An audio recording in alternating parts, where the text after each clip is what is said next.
Sem enrolação, pra começar, tudo ultimamente está bem explícito. Acho que nem precisa chamar mais de mensagem subliminar. Pode chamar só de mensagem. Já teve a propaganda do Snickers, já teve o filme do Venom lá. Agora há pouco teve um que eu separei até uns pedaços. Acho que foi lançado em outubro, se não me engano, uma mídia digital interativa, a origem de um personagem antagonista. Ele literalmente vem de um demo. Aí o próprio doutor que criou ele menciona que fez um pacto com uma entidade. Aí também tem depois, nessa mesma obra, uma criatura cuja estética é no mínimo, se não igual a de Tronos, que é uma classe hierárquica de anjo na Bíblia. Qualquer semelhança não é mera coincidência, tá bem estampado. Enfim, literalmente a maioria das mídias, entretenimento e afins existentes nesse mundo estão arranjando um jeito de associar, linkar, acoplar, referenciar alguma alusão ao espiritual. A maioria dos casos está associado ao maligno, vamos dizer assim de forma mais eufemizada. Como sempre, filtrar e separar é a única chave, porque é praticamente impossível manter um politicamente correto com as coisas desse mundo. Que me leva ao próximo tópico. Como ninguém percebe, há uma certa cegueira transcendental que tá vagando no ar. E não acreditar no que é sério. E nenhuma pessoa tá vendo o que tá acontecendo no mundo, como tá tudo anormal. E pessoalmente, pra mim, na minha opinião, meu ponto de vista, a minha lente, as pessoas até sabem o que tá acontecendo, isso foi escrito até. O que eu acho que acontece é que a maioria faz vista grossa. Porque hoje o próprio YouTube serve pra passar informações rápidas, ou o próprio Shorts. Você em poucos minutos já adquire uma tonelada de conteúdo. Portanto, não acho que é falta de provas nem de falar. Eu tô acreditando que a maioria ainda tem a falsa e iludida impressão de que a marca da BESTA e o anti-C vão ajudar de alguma forma. Ou talvez não vai ser tão ruim assim, ou algo do gênero. Eu realmente acredito nessa hipótese. Tem também outra. As pessoas devem pensar que o demo é bonzinho ou já se entregaram, porque não tem outra lógica. Ou talvez então deve ser o medo de perder o que é material. Tá até escrito que muitos de diferentes tribos, línguas e nações se encontravam no céu, mas isso era no período de grande tribulação. Ou seja, o custo de muitos seria o despertar através de um momento crítico da humanidade. Essa passagem diz muito por um certo ângulo. Se considerarmos que era um anjo que falava numa multidão que não se poderia contar, então se nenhum anjo conseguia contar, ou seja, muita gente. E eu não sei se tem tanto cristão assim no mundo não. Isso mostra o quanto que, mesmo com sangue na canela, o ser humano não se dobra, não muda. Pra provar o quanto que muitos têm que ver ou passar por acontecimentos viscerais para começar a pensar em acordar. Um ponto importante que eu deixo aqui, eu tava vendo um vídeo há uns dias atrás, não sei se é na Torá, tá, ou Mude, mas na concepção judaica, mencionava que Deus te julga da mesma forma que você julga os outros. Isso está escrito na nossa versão também. Eu digo isso pelo seguinte motivo: quando as pessoas vão para baixo da terra, é muito comum, eu também já ouvi esse comentário, quando morrer, morreu, é preto, breu, zerinho, caixão. Para essas pessoas eu creio que de fato vai ser isso, porque a concepção que você tem já diz muito sobre você,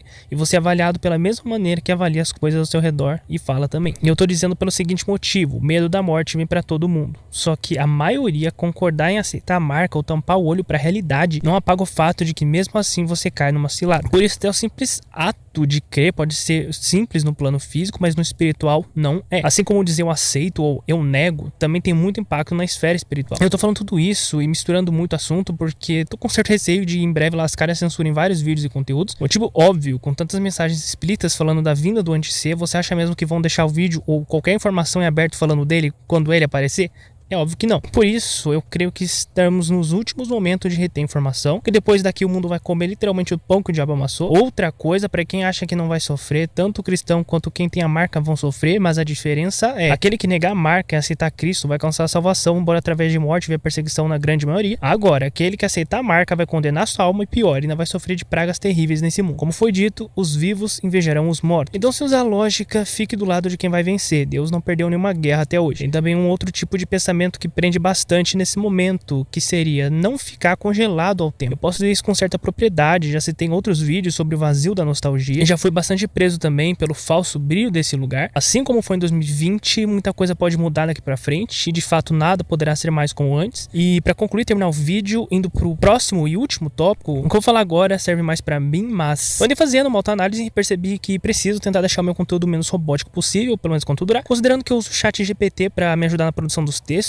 Em alguns vídeos meus ficou mais a versão do chat falando do que a minha. Apesar de eu tentar editar com as minhas palavras, não fica uma coisa orgânica. Eu vou tentar melhorar isso e deixar mais com as minhas palavras daqui pra frente. Contexto rápido, eu não vou chegar a deletar o último vídeo, embora eu queria, porque eu achei que ficou muito artificialmente roteirizado e cheio de rodeio. O que eu quis dizer no último vídeo, de forma simples e com minhas palavras, em quesito ao cálice. Quando se é dito o bebê do cálice, eu interpreto e acredito que isso é como treinar. Você não necessariamente gosta, provavelmente vai doer e ser cansativo, mas é algo que no fim vai ser bom pra você. Só que no sentido do cálice, estaria associado mais uma obrigação sobregação, julgamento e destino, puxado mais pro lado de uma calamidade. Dando uma pesquisada rápida, se pegar do passado, na cultura de reis e alianças da época, beber de um cálice era comum em banquetes ou em celebração de aliança. Esse ato consolidava acordos, paz ou fidelidade entre reis e seus aliados. Portanto, se considerar isso, o cálice remete mais a uma aceitação de uma aliança ou pacto do que qualquer outra coisa. Portanto, quando Jesus menciona no jardim antes da crucificação, passa de mim esse cálice, será algo próximo de passa de mim essa obrigação, o julgamento, esse destino. Se eu não me engano, tem um apócrifo, a Ascensão de Isaías, que ele menciona que cabia a ele beber o cálice, daí ele é cerrado no meio. Então, ou seja, talvez beber do cálice signifique de forma mais plena, aceitar o destino ou então consumar um julgamento. Outro tema que eu tinha mencionado, comentado no vídeo anterior, era sobre as chaves da morte do inferno. É discutido que Jesus desceu até o inferno após a crucificação e, por lógica, é nesse momento que ele toma a chave. E quando se pensa em chave, eu sempre achei meio vago quando falavam ele tem a chave da morte do inferno e ficava só por isso mesmo. Por isso, eu prefiro acreditar que, de fato, Jesus libertou os que estavam lá ou fez alguma coisa próxima disso. Entendo que a chave é para abrir algo, então possivelmente Jesus foi até o inferno, tomou a chave da mão do príncipe do inferno e libertou os espíritos em prisão.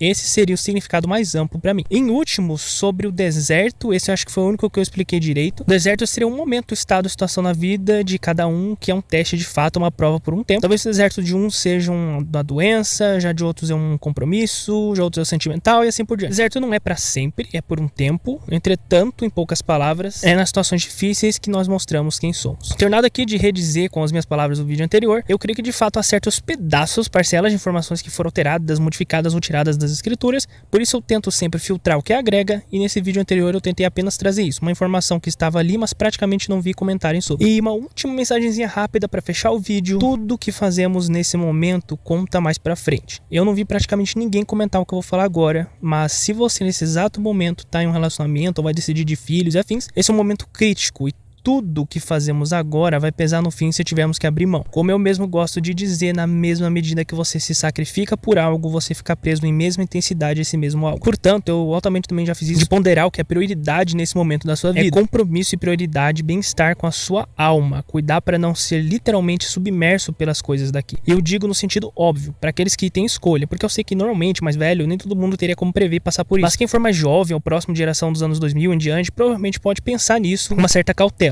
Tem uma frase que é algo do tipo: mais miseráveis das criaturas são aqueles que esperam só neste mundo. E é bem isso. Nesse exato momento, o mundo tem um monte de coisa disfuncional. E a minha esperança reside em saber que existe um lugar depois daqui, onde lá tudo funciona. E esse deve ser o foco agora, pelo menos eu diria, na minha opinião. Além desse fator, vale mencionar, não desconsidere informações. Apesar de não podermos em exatidão afirmar 100% quem é o anti-C, até o dado momento tem certas figuras que estão cumprindo as escrituras, ainda que indiretamente. O que mais importa de saber agora é: independentemente do que acontecer ou quem for, as escrituras vão se cumprir. E o mundo e as pessoas como conhecemos não serão mais as mesmas. Eu acredito que muito provavelmente haverá sim uma outra PAN 2.0. É preciso para reduzir jogadores, vamos dizer assim. E o que teve em 2020 eu considero como um teste que deu certo. E na próxima vai ser então para valer. E aí eu nem sei mais o que pode acontecer. Se hoje já tem gente que perdeu as estribeiras, imagine numa 2.0.